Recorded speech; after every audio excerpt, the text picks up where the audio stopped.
आज Doubtnut app download करें। Doubtnut पर अपने सभी गणित, रसायन विज्ञान, भौतिक विज्ञान और जीव विज्ञान के डाउट्स का करो सफाया।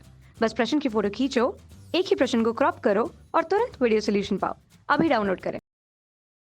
इस प्रश्न में हमसे कहा गया कि असंरक्षित बल क्षेत्र में स्थितिज ऊर्जा परिभाषित की जा सकती है। हमें इसका उत्तर देना है।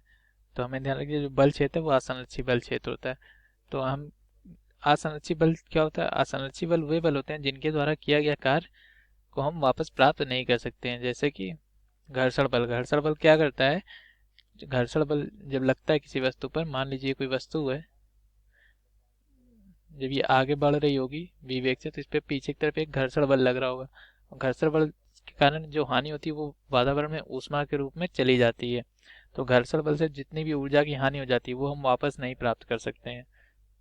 तो असंरक्षित बल वही बल होते हैं असन जिनके कारण जो भी ऊर्जा की हानि हो जाती है उसको हम वापस प्राप्त नहीं कर सकते। तो हम यहाँ चाहते हैं हम लिख लें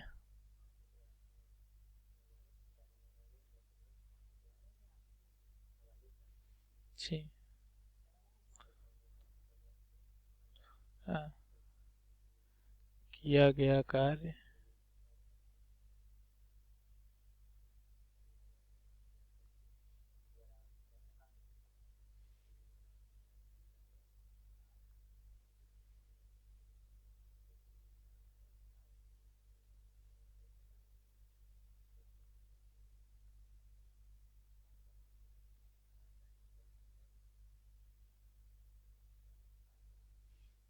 ये इसका उत्तर। तो असंरक्षित बल मतलब ये घर्षण बल है, ये इस पर जो भी कार्य कर रहा होगा, बल लग रहा होगा, इसमें जितना भी विस्थापन आ रहा है, तो मतलब किया गया कार्य से मतलब यहाँ पे जो ऊर्जा की हानि से भी है। तो इसको हम वापस प्राप्त नहीं कर सकते। तो हमें ये पूछ रहा है कि क्या हम स्थितिज ऊर्जा को असंरक्षित बल क्षेत्र में परिभाषित कर सकते हैं? तो हम नहीं कर सकते हैं। क्यों? क्योंकि जब हम स्थितिज ऊर्जा को परिभाषित करते हैं तो हम ये मानते हैं कि जब वस्तु नीचे से ऊपर जाती है, यहाँ मान लीजिए यहाँ से कोई वस्तु यहाँ तक गई, तो यहाँ पर इसकी ऊर्जा मान लीजिए, इसका द्रव्यमान यदि m है और ये h ऊंचाई पर है, तो इसका जो यहाँ पर स्थितिज ऊर्जा जो होती है उसको हम u जो लिखते हैं वो mgh लिखते हैं। मतलब हम ये मानते हैं कि जब हम वस्तु को ऊपर ले गए तो इसमें गुरुत्वीय त्वरण के कारण जितनी भी ऊर्जा थी वो सब कुछ संचित हो गई। लेकिन तो यहाँ पर जो बल लग रहा है वो सिर्फ गुरुत्वीय त्वरण लग रहा है। लगने वाला बल यहाँ पर कौन सा है? बल जो यहाँ पर है वो सिर्फ गुरुत्वीय त्वरण के कारण उत्पन्न बल के कारण उत्पन्न उत्पन्न बल, मतलब जिसको हम कहते हैं गुरुत्व बल। तो ये जो ऊपर गेंद जाती है वो सिर्फ गुरुत्व बल के अधीन गति कर रही, तो जिसकी वजह से क्या होता है, इसमें सिर्फ गुरुत्वीय बल के अंतर्गत ये वस्तु ऊपर गई, और गुरुत्वीय बल जो होता है वो संरक्षी बल होता है। तो हम यहाँ पर ये जो होता है हमारा, ये संरक्षी बल होता है। तो हम यहाँ पर स्थितिज ऊर्जा को परिभाषित कर सकते हैं U बराबर mgs। लेकिन क्या होता है जब हम असंरक्षित बल मतलब असंरक्षित, तो यदि इसी प्रश्न में हम इसको असंरक्षित बनाना चाहें तो क्या कर देंगे, वायु का प्रतिरोध जब हम इसको ले जाते हैं तो नगण्य मानते हैं। हम ये मानते हैं कि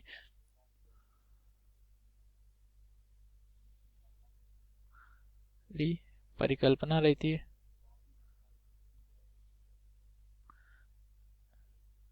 इसमें रहती है वायु का प्रतिरोध नगण्य होता है।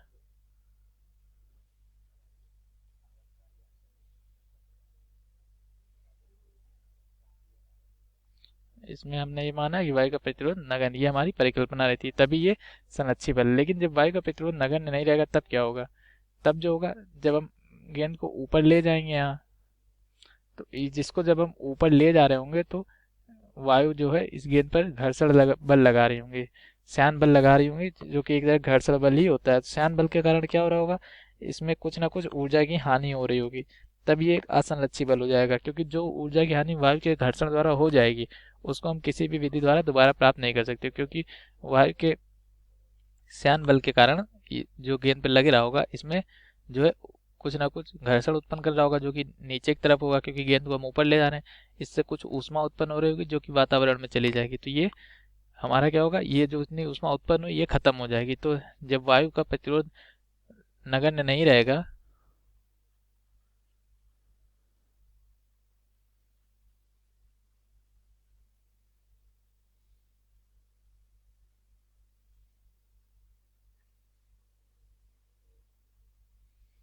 तब ये एक असंलक्षी बल हो जाएगा।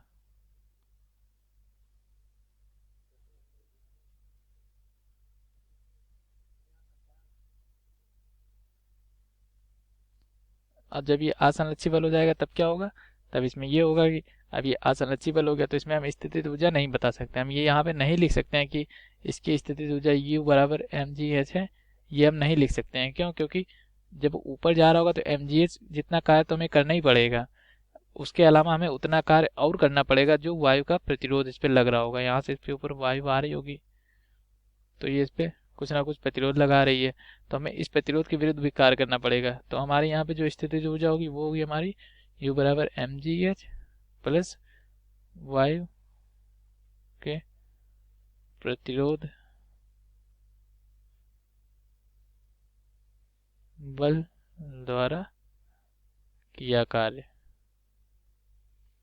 तो हमारे यहाँ पे स्थितिज ऊर्जा ये होनी चाहिए, लेकिन ये असंरक्षी बल क्षेत्र है तो हमें इतना कार्य करना पड़ेगा इसको ऊपर ले जाने के लिए, लेकिन इतनी ऊर्जा इसमें स्थानांतरित नहीं होगी। इसमें जो ऊर्जा आएगी वो सिर्फ mgh ही आएगी, इसीलिए जो है स्थितिज ऊर्जा जो है वो mgh के बराबर ही रहेगी, लेकिन वो है हमें जो काम करना पड़ेगा वो ज़्यादा करना पड़ेगा वायु के प्रतिरोध के कारण। तो हम यहाँ पे लिख सकते हैं, तो स्थितिज ऊर्जा ये हमारा किया गया कार्य है।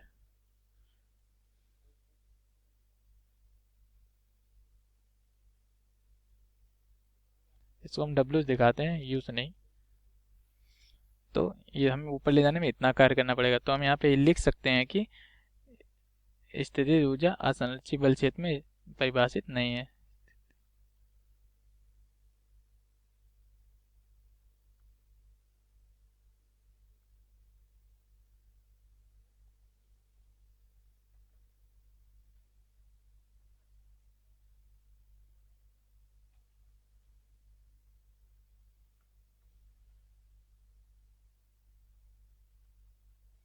तो हमारा इसका ये उत्तर हो गया। क्यों परिभाषित नहीं? क्योंकि इनके द्वारा कुछ ना कुछ ऊर्जा की हानि हो जाती है जिसको हम वापस प्राप्त नहीं कर सकते हैं। धन्यवाद।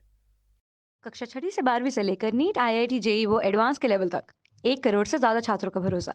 आज ही डाउनलोड करें डाउटनेट ऐप या व्हाट्सएप करें अपने सारे डाउट्स 8400 400 400 पर।